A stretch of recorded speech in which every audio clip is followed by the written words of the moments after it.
The night I overheard my sister plotting to rob our parents.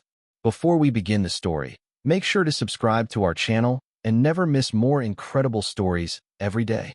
The first time I heard my father's front door handle jiggle, I was already dialing 911, thumbs shaking against the screen.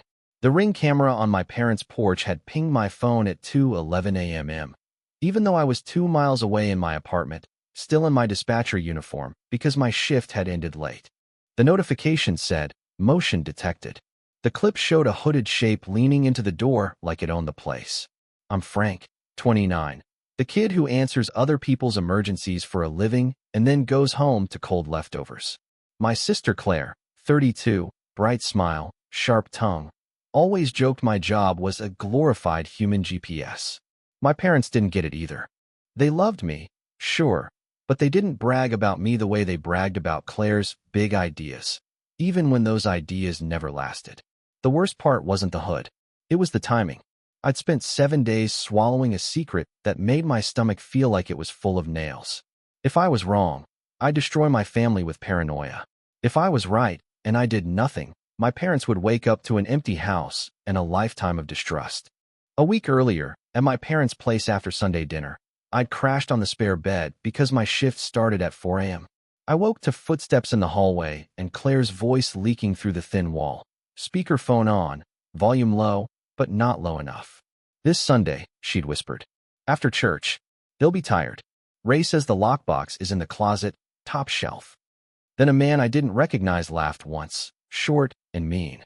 "Don't chicken out again." I told myself I misheard. I wanted to believe it was a joke, or a metaphor, or something I didn't understand. Claire was messy, impulsive, dramatic, sure, but robbing our parents? That was a different kind of broken. Now, with the handle moving in that 2:11 a.m. video, I realized how stupid it had been to think I could handle this alone. I stared at my phone, imagining patrol cars flashing in my parents' quiet cul-de-sac, the neighbor's curtains twitching, my mother's face when she realized her daughter had turned into a headline. I pressed call, listened to the ring back, and watched the hooded figure tilt its head. The call connected, and the voice on the other end was Claire's. Claire was the kind of person who could walk into a room late and make everyone feel like the party started when she arrived. Mom called it spark. Dad called it initiative.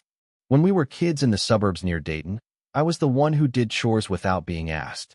Claire was the one who promised she'd do them, then talked her way out of it with a grin and a hug and some story about how her future needed her energy. It sounds petty until you live it for decades.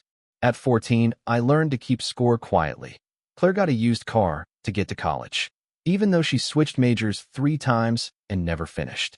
I got a handshake, and you'll figure it out. Claire got a second chance every time she wrecked a first one.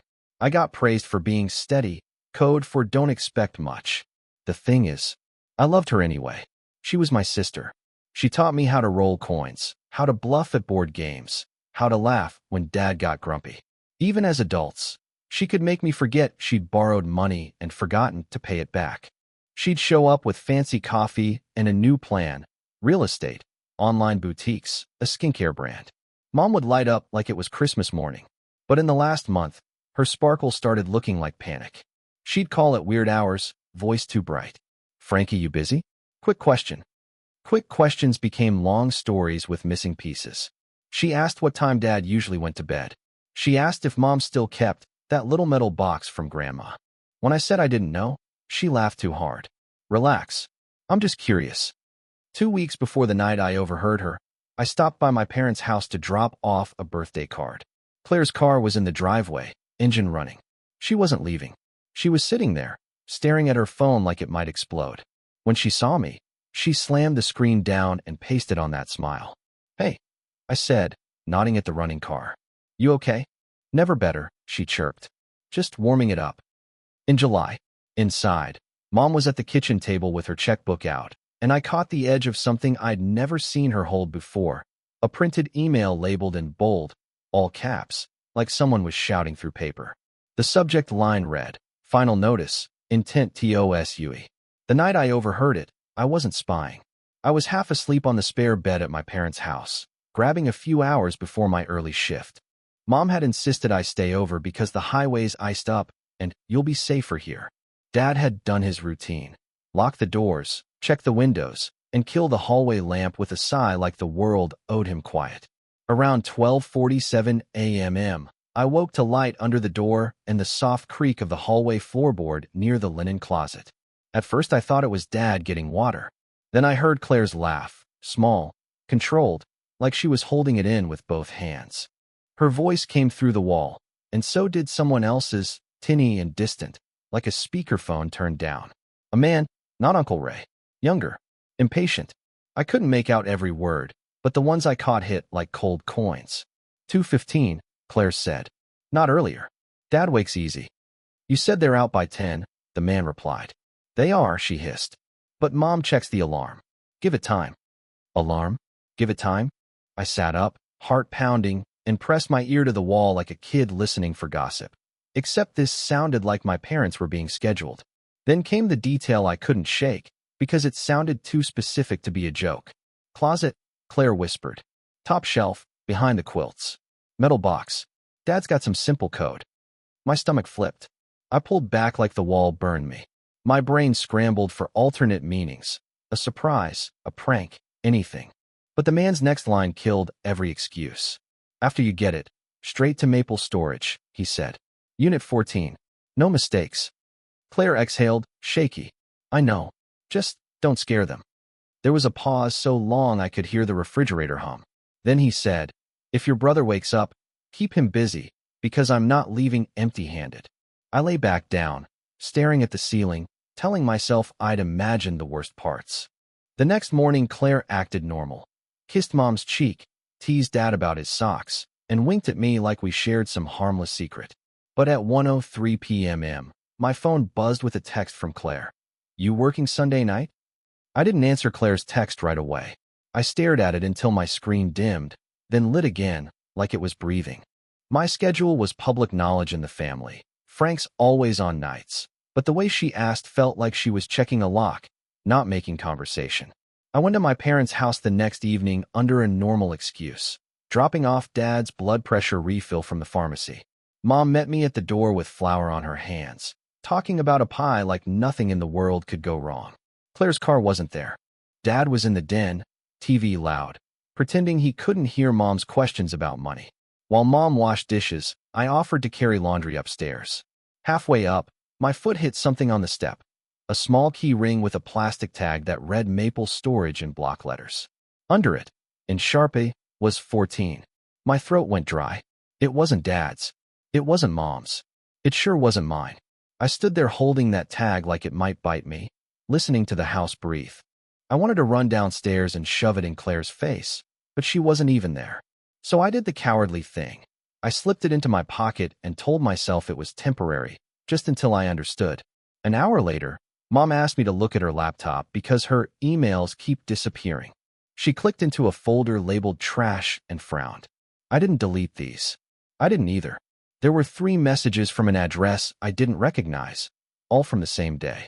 The subject lines were blunt, like someone had run out of patience. Payment plan expired. Last day before collections. We will contact your family. Mom's hands shook as she scrolled.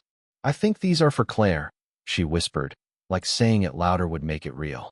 I snapped a photo of the screen, catching the tiny corner timestamp. Friday, 9:42 a.m. Then Dad walked in, saw Mom's face, and snapped. Susan, stop poking at things that don't concern you. Mom flinched. I didn't. Because as Dad turned back toward the den, his phone lit up on the coffee table, and for a split second I saw the incoming call name. It didn't say Claire, it said Maple Storage Office, and Dad went pale. The next day, I forced myself to act normal, because acting normal was the only way to stay close enough to see what was happening. I texted Claire back 2 words, probably why. She replied almost instantly. No reason. No reason. Like Maple Storage was a coincidence. Like the emails and Mom's trash were spam. Like I hadn't heard that man's voice say he wouldn't leave empty-handed. I waited until Friday evening, when Claire stopped by my apartment to borrow a charger she didn't need. She drifted around my tiny kitchen, picking up my mail like it belonged to her. I watched her hands more than her face. So, I said, keeping it light, you still doing that remote marketing thing? Don't start. She dropped onto my couch. I'm pivoting. You always pivot, I said, then immediately regretted it. Her smile stayed, but it tightened at the corners. And you always judge. Isn't that your thing now? Listening to people's worst days and feeling superior? That stung because it landed too close to my guilt. I swallowed. I'm not judging. I'm asking. Mom's worried. Claire's eyes flicked away. Mom worries about everyone. It's her hobby. I tried again, gently. Why were there messages in Mom's trash about collections? Her head snapped back. What messages? The ones that said they'd contact our family. She laughed, bright and sharp. Wow, you're going through Mom's emails now? That's creepy, Frank. I wasn't. She asked me to fix something. Sure. Claire leaned forward, lowering her voice like she was sharing a secret. Listen to me. I'm handling it. Okay. You don't need to play hero. When I didn't answer fast enough, she reached for her purse. The maple storage key tag thumped inside my pocket like a heartbeat. I should go, she said, too casual. I have a thing. A thing with who? I asked before I could stop myself. Claire froze for half a second, then smiled again. You'd hate him. After she left, Mom called. Her voice sounded small. Frank, your dad's been moving around the house at night, checking doors. He says it's nothing, but he won't look me in the eyes. I stared at the maple storage tag on my table, the black 14, staring back. Then Mom whispered, and Claire asked me what time you sleep on Sundays. Saturday morning, I did what I always did when panic tried to take over. I made a list. Not a dramatic corkboard with red string, just a yellow notepad on my kitchen counter, coffee cooling beside it. Maple storage, Unit 14. Collections, emails, and Mom's trash. Claire asking about my Sunday sleep. Dad getting calls from the storage office. I circled the only thing I could touch without blowing up my family, the storage facility. I drove there that afternoon, telling myself I was just checking and not doing something insane. Maple storage sat behind a strip mall, all beige doors and security cameras, the kind of place people used when life got too crowded. Inside the office, a woman with bright nails sat behind bulletproof glass. I forced a smile. Hi, my family might have a unit here. I found a key tag. She didn't even look up. Name on the lease. I hesitated. Claire Hollis. My sister kept our last name. The woman's eyes lifted, and for a second I thought she'd shut me down. Instead, she tapped a keyboard and frowned. We can't discuss account details, she said, practiced. But we can call the tenant and ask if they authorize you. My throat tightened. Please don't. She shrugged, already bored. Then no. I walked out empty-handed, but I wasn't done. In my car, I checked my phone's photos and zoomed in on the key tag I'd taken earlier. There was a tiny printed code under 14, almost invisible unless you enlarged it. I typed it into Google with Maple Storage's name. A payment portal popped up. No password, just a prompt. Enter account number. My hands trembled as I entered the tiny code. I expected an error message. Instead, a screen loaded with 3 lines of plain text that felt like a punch. Unit 14. Tenant C. Hollis. Balance due $0. 00. Paid through November 30th. 3 months prepaid.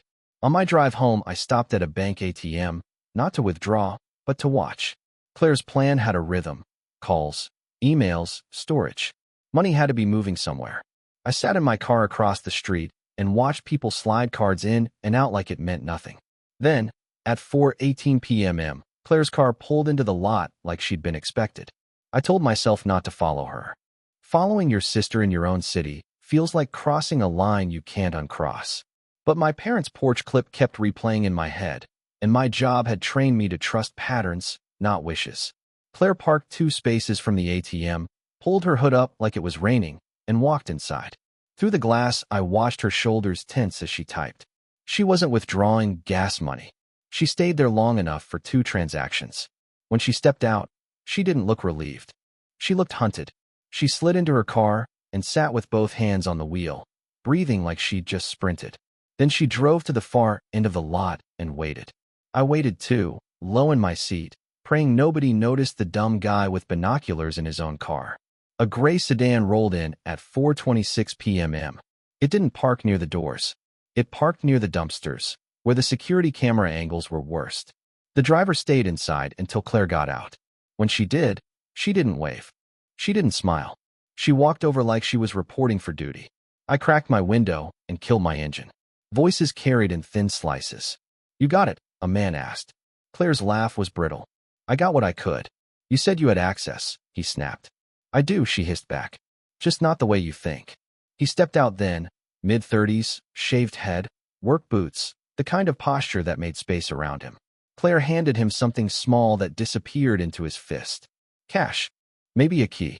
I couldn't tell, and that uncertainty made me nauseous. He leaned close to her, too close. Sunday, he said. No stalling. Claire swallowed hard. 2:15, she whispered. That's what we said.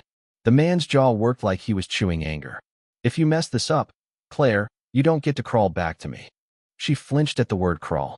When he turned, his phone lit up in his hand, and the screen brightness flashed his name in big letters, like the universe was daring me to see it.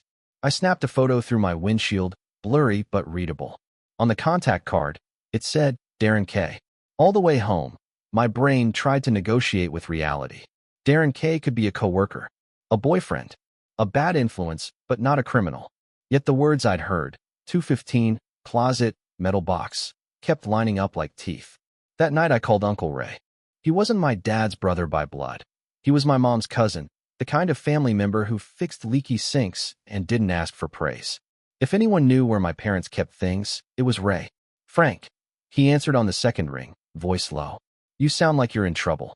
I might be, I admitted. Ray, do mom and dad keep a lockbox at home? Silence. Then a sigh. Your dad does. He's old school. Doesn't trust banks. How much? My mouth felt dry. I don't know exact, Ray said. But I've seen him add to it. He calls it the Oh-No Fund. Cash for emergencies. Papers too. What papers? House stuff, Ray said. Deed, insurance, those kinds of things. And your mom's jewelry, her mother's rings. Stuff that can't be replaced. My stomach turned. This wasn't Claire trying to skim a few hundred. This was Claire aiming at the family's spine. Ray's voice sharpened. Why are you asking? I stared at the maple storage tag on my counter, then at the photo of Darren's name. Because I think Claire knows, I whispered. And I think someone's pushing her.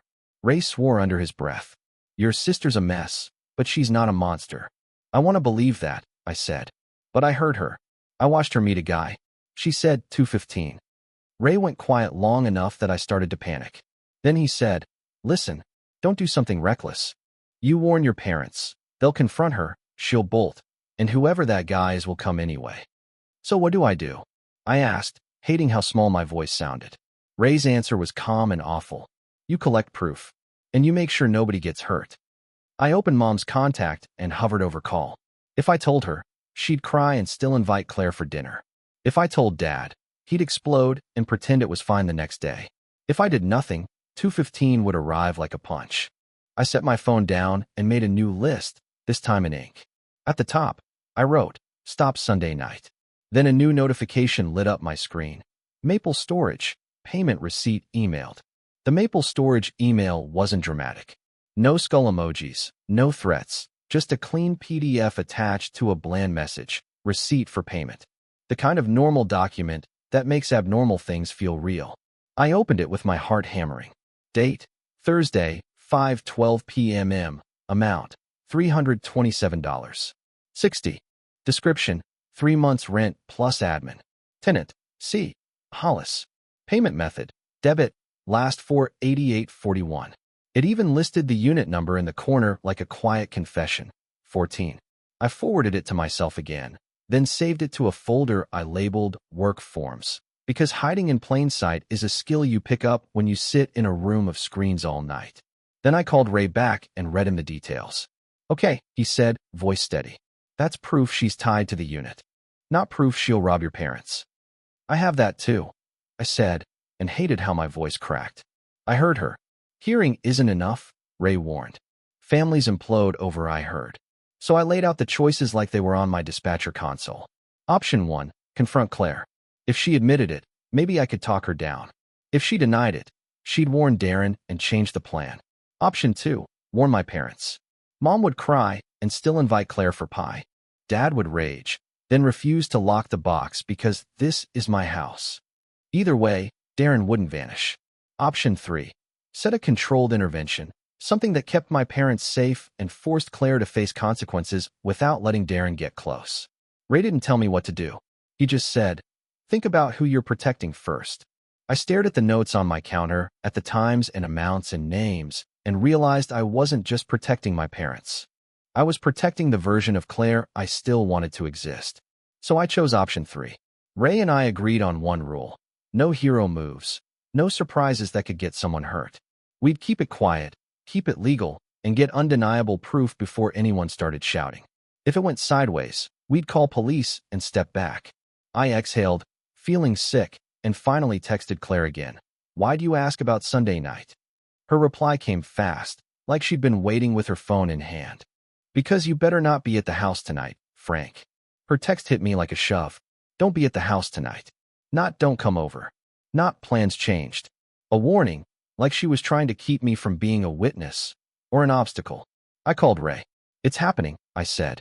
Stay calm, he replied. Where are your parents? At home, I said, and my voice went thin. Then we move, Ray said. But you don't tip Claire off. Easy advice. Hard reality. I drove toward my parents' neighborhood anyway, hands tied on the wheel.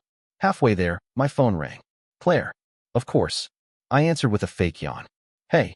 Her voice was sweet, too sweet. Where are you right now? Leaving work, I lied. I could hear my own heartbeat more than her breathing. Work? She laughed softly. Frank, it's Saturday. My schedule, I said quickly. They asked me to cover. A pause. Then, turn around. My stomach dropped. What? I'm at your place, she said. Your neighbor let me in the building.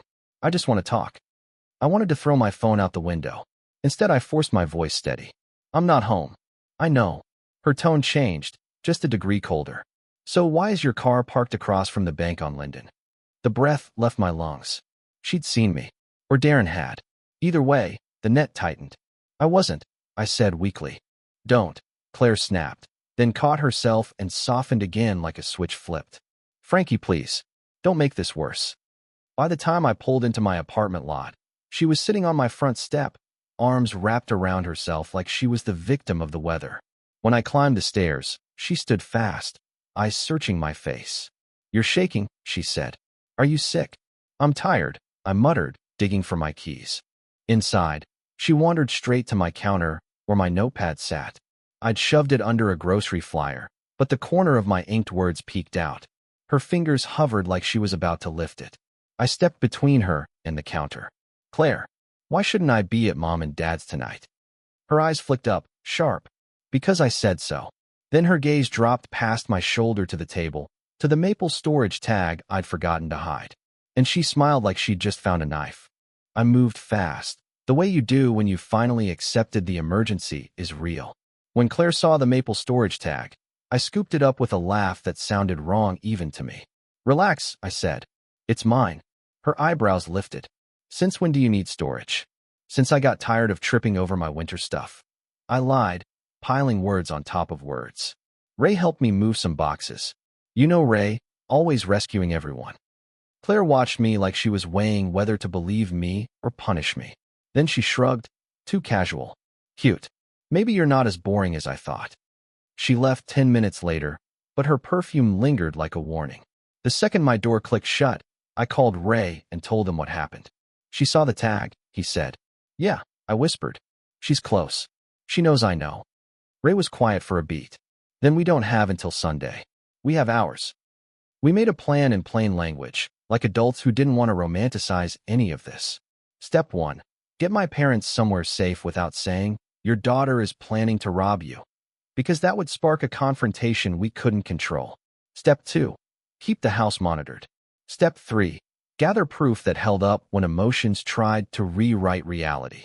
Ray called my mom and invited my parents over for a late dinner at his place, the way family does when they want to pretend everything is normal.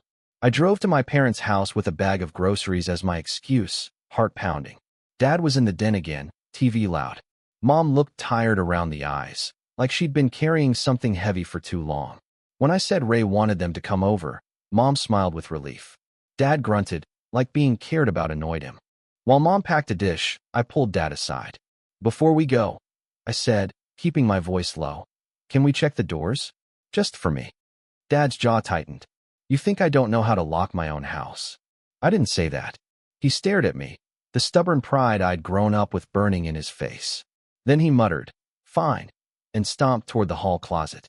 He opened it, reached up behind the quilts like it was muscle memory, and froze. His hand came down empty. Dad turned to me, eyes suddenly glassy, and said, "The lockbox isn't here anymore."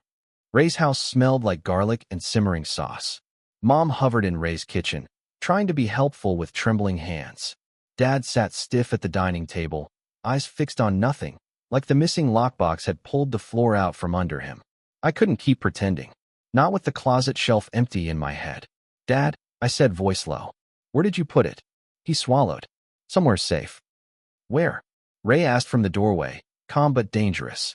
Dad's nostrils flared. "Not your business." Mom looked up. "What lockbox?" The question landed like a plate shattering. Dad's face tightened, and I realized in that second that he'd never told her. Not about the cash fund. Not about the jewelry. Not about anything.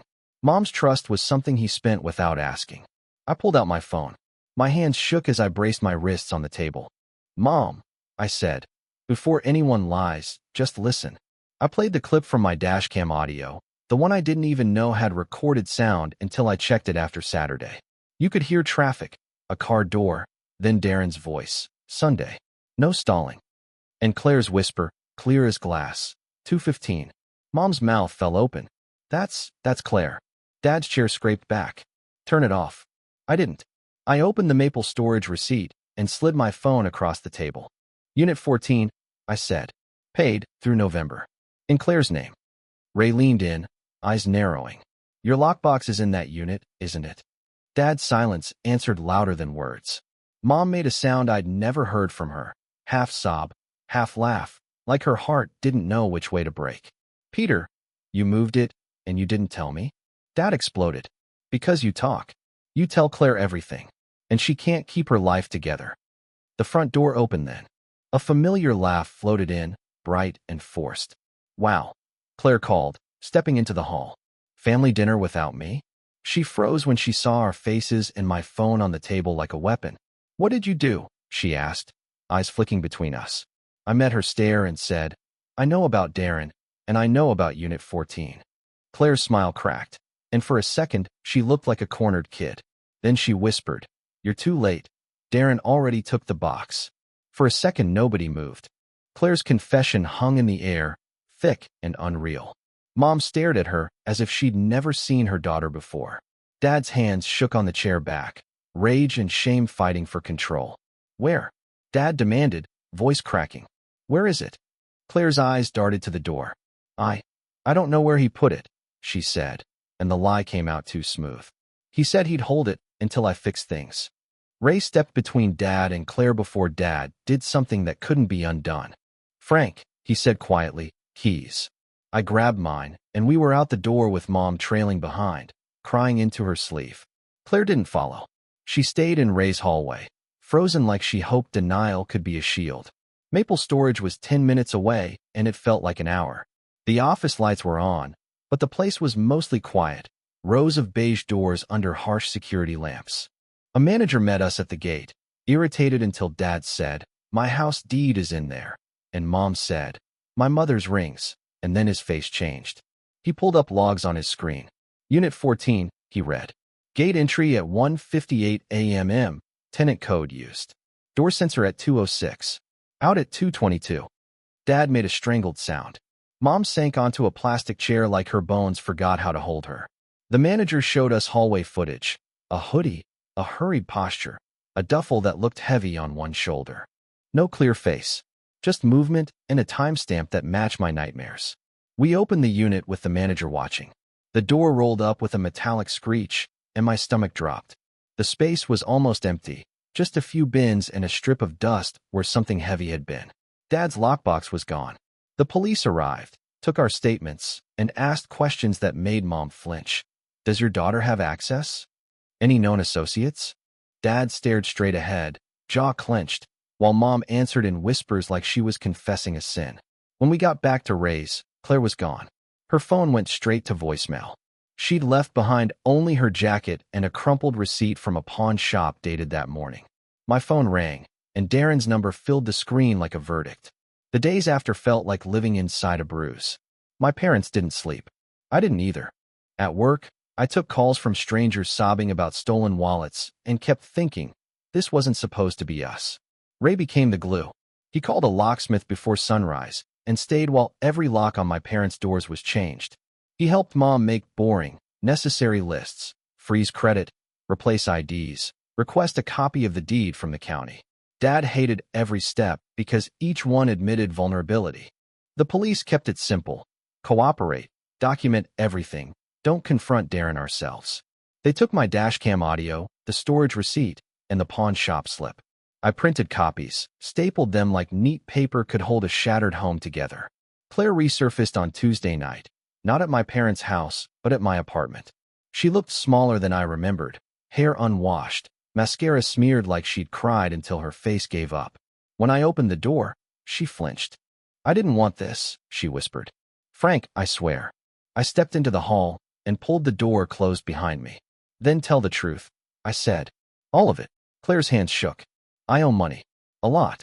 I got pulled into an investment thing online, and then it wasn't an investment. When I couldn't pay, Darren said he'd help, but help meant this. You still said yes, I said. She nodded, tears dropping fast. I thought I could take it and put it back.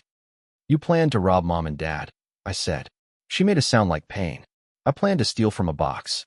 I didn't think about faces. That was the moment I stopped arguing with what I wished she meant. I gave her terms the way dispatchers give instructions. Clear, calm, no wiggle room. She would not step inside my parents' home. She would not ask them for money. She would talk to detectives and tell them who Darren was and where he went. If she wanted any chance at rebuilding trust, she'd do therapy and a repayment plan in writing. No promises, no tears as currency. Claire stared at me like I'd become someone else. Claire swallowed and whispered, I'll talk.